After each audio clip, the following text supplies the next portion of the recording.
So, warning, spoilers and heavy lore speculations. I have never seen any of her videos before, so I'm really excited. I really loved the art that she did, so I'm excited to see what she's put together here. Who is Saint Trina? Is there a dream world lying in the lands between? I love her and voice. If there is, what does it look like? Yo. These questions have been stuck in my head ever since I first stumbled upon the sleep-related items in the Elden Ring game. A few months ago, I showed you a small teaser, but I would actually try to envision how the dream realm of Elden Ring and the respective dream deity, Saint Trina, could look like. And in this video, I wanted to finally show you the full project, explaining the story concept and lore nuances I referred to when creating these locations. Once again, a small warning, this video is basically some fan art heavily inspired by the cut. Yo, she made all this! Yeah, this is Elden Ring related. Yo, this is sick! Yo, this girl needs to get hired somewhere. Airsoft. Nice, nice. Yo, this is sick. Oh my god. Sorry, I don't want to, like, look at that. This is amazing. She made this. That's beautiful. Oh, I love that. Oh, I like how the grace is purple too. Lore nuances I love it. to when creating these locations. Once again, a small warning, this video is basically some fan art heavily inspired by the cut content of Elden Ring and was made just for fun as one of these art hobby projects for this YouTube channel, so please take all of this with a grain of salt. Yeah. In the heights of the ancient ruins of Mogwin Palace lies a cocoon with a slumbering demigod. This is Miquella, one of Marika's children cursed with eternal childhood, Malenia's twin brother, and seemingly one of the most fearsome Empyreans of all. And there is one specific character that is closely connected to Miquella and is like a superstar when it comes to cut content. Wait, did she say that Miquella is an Empyrean? Is that because of Saint Trina? Because I thought Empyreans could only be women. Miquella's a boy, right? Is that just simply because of... So it's just because of Saint Trina? I need to think about all that. Okay, alright, that's good enough for me. I'm talking about Saint Trina, the deity of sleep. Yes. Countless items and cut content videos show how significant this figure is, and in one of the cut content questlines reconstructed by Lance McDonald, a cut NPC Rico unveils that Saint Trina and Miquella are actually one and the same figure. There are tons of cut items connected to Saint Trina, cut dialogues from the merchants, and a whole cut gameplay mechanic of dream mist capture and dream recreation. These findings were so inspiring that I decided to take these cut content elements that we have and imagine how the dream realm of Elden Ring could look like. So, in the cocoon of the Empyrean location we have Miquella's hand with a ring. Let's imagine that interacting with this ring would be our portal to the dream realm. You are immediately taken away to the further unknown map sections, and at once you notice that sites of grace bear a different hue. The reason for that is to show that even though it is the Golden Order that sets rules in this world, and the sites of grace themselves, as a concept, would be crucial to lead our tarnished warrior, the changed color would imply that these Golden Order's rules can be banned by the dream host, Saint Trina, whose main color is purple. I like that. But from the very start you are picking up the vibe of darkness in this place. All of the locations you are traversing resemble a nightmare more than a dream, and technically this is true, as Miquella is being kept hostage at Mogwin Palace, and despite his ability to ward away the meddling of outer gods like the Formless Mother, it would be logical to see the dream counterpart affected by this horrific event, the dream world once light and functional, almost drowning in darkness. As you traverse the level, you notice myriads of cocoons where the minds of sleeping beings undergo their transformation. Berserk, yeah. Cocoons can be often seen in the Haligtree as they are these symbols of transformation and transition from one state to another. Moreover, the nascent butterfly is often associated with Miquella, and I thought it was important to use cocoons generously in this environment. After all, we're traversing the land of dreams under the special protection of Saint Trina / Miquella. And what reminds us more of both transformation and slumber than a cocoon? After passing through the cocoon grove, you end up in the forest of ancient bowers, also referenced in the cut content.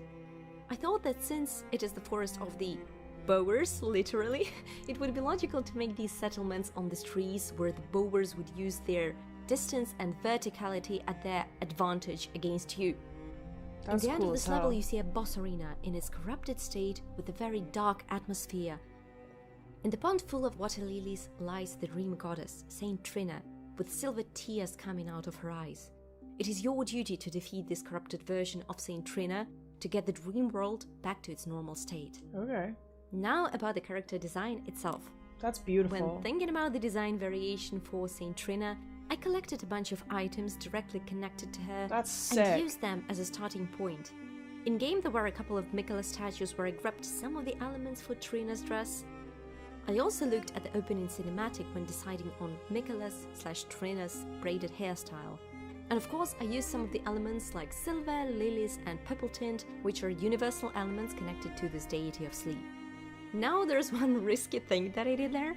I noticed that on Saint Trina's torch, we don't really see her eyes, and instead we have this third eye thing going on her forehead. I decided to create a mask with this third eye, but with a little additional Easter egg here. I wanted to draw some visual parallels between Saint Trina and Gwyndolin from Dark Souls, as Gwyndolin seems to share a connection to one of the dream gods of Dark Souls, Quella. Yeah. We see this resemblance from the Spirit Tree Shield and the Grand Spirit Tree Shield items descriptions which mention Quella, god of dream. Once there was a boy who was easily frightened until the talking tree of Dreamworld transformed itself into a shield to protect him. Of course, the level of speculation here is, like, insane, but I think the trope is similar to how Saint Trina and Miquella are portrayed, which is why I decided to play a little with the similar spiked halo concept. I don't know. I think this is perfect. This looks so on point.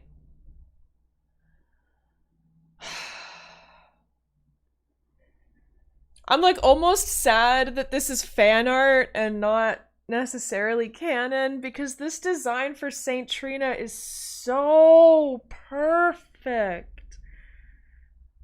I'm just even more curious about what the DLC is gonna be. Are they gonna do anything with Saint Trina? And if so, what is Saint Trina gonna look? Are they gonna walk back and hire Eugenia to make Saint? Because this is perfect. This is great. This is amazing work. Holy friggin' moly! I love it. But, of course, to embellish it with lilies and make it silver in order to stick to our main concepts.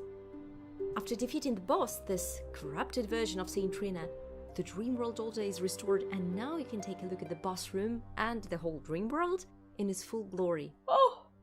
The boss room is filled with existing visual elements of Saint Trina.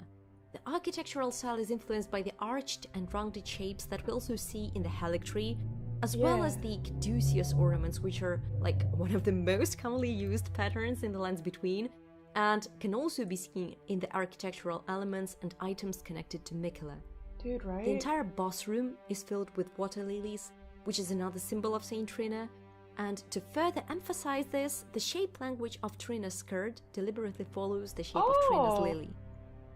You can also see plenty of spirit trees and many glowing elements, hinting that this place is not real per se, but rather a world made up of threads from thousands of living beings from the lands between. And of course, there's a lot of mist, which both adds to the eerie dreaminess of this place and references the dream mist from the cut content that we would collect. The compositional center of the boss arena is this big statue of Saint Trina protecting a cocoon in her embrace. This concept plays with the idea that, while Miquella's physical cocoon had been violated by Moog, Lord of Blood, there is still this additional spiritual cocoon that will only perish if the concept of the Dreamworld itself is shattered completely. After defeating the boss, the real Trina transfers you back from the Dreamworld to the land of reeds, where you would attempt to bring true death to Miquella's brother, Godwyn, but that's a completely different story for another time. Yeah. Thank you so much for watching this environment showcase. While I'm almost certain that the official trailer for Shadow of the Erdtree will feature a completely different imagery for Saint Trina, Miquella, and all of the other concepts mentioned here, I still wanted to explore this world and just to have fun putting all of these lore pieces together to imagine this dream world. If you want to learn more about Saint Trina and Miquella, I highly recommend you checking out the following videos by amazing lore masters whose lore digging skills know no bounds. Thanks a lot for watching, and I will see you soon. Damn, man! That was so perfect! Oh my gosh! I love that so much! It's so beautiful! It is so amazing! Just... I don't know, man. Everything about this... This is everything. This is absolutely everything. Look at how... I want that as, like, the background of my, like, computer. I need to find, like, a really high-quality screenshot. I don't even remember what the background of my computer is right now. What is it? Hold on. What is the background of my computer? Oh, excuse me. Here, hold on. Excuse me. Absolutely go give that video a like and... some watch time. Oh yeah, no, the background of my computer is actually just the Elden Ring DLC image. I forgot about that. Yeah, because I'm so cool. I'm such a cool person. Damn. Oh goodness. That was amazing. That's so beautiful. I love that.